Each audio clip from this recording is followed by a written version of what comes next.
I wouldn't say there's been great improvement. We've been working on it pretty hard. A lot of our periods have been thud, keeping the guys up.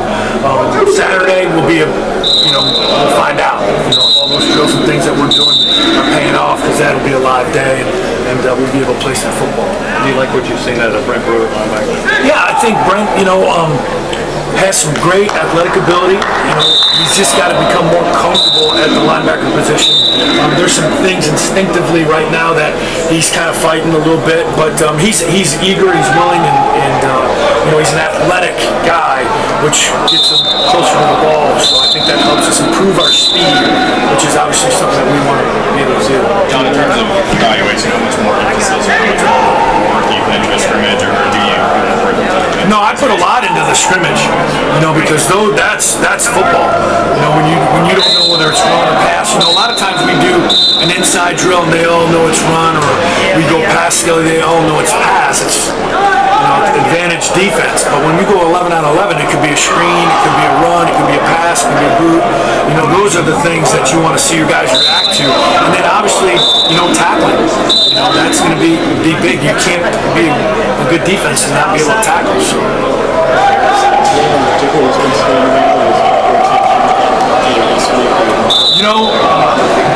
Sapp, has been coming out.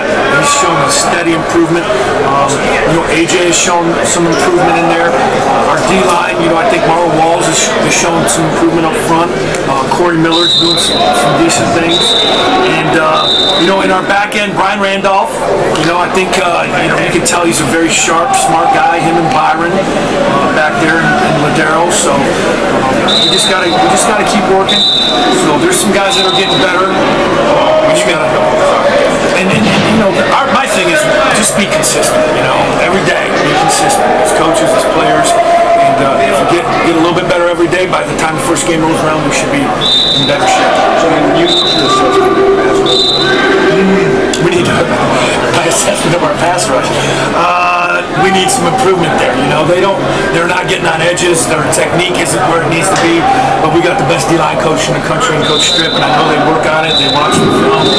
They do a lot of drills to improve that, because as you know, that's huge.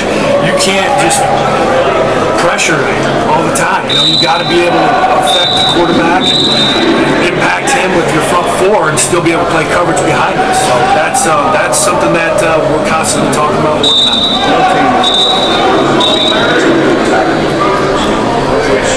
What's your parameters for gauging a good tackling team versus a poor tackling team?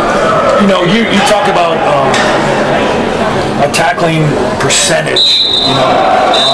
80 to 90%. You got to be able to tackle.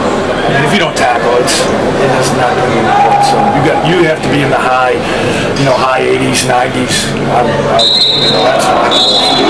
don't want many missed tackles.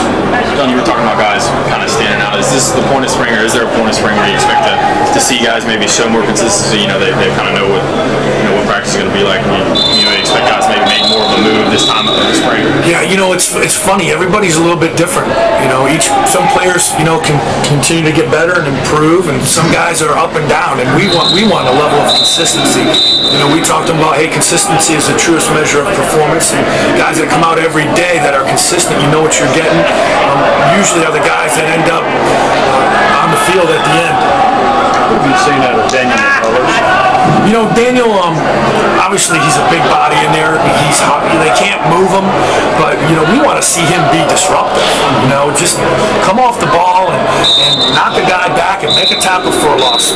Play in the offense's backfield. Not just on the line of scrimmage mauling people. And he's got to get his pad level down. He's got to get his stance corrected. He's just got to be more violent with his hands.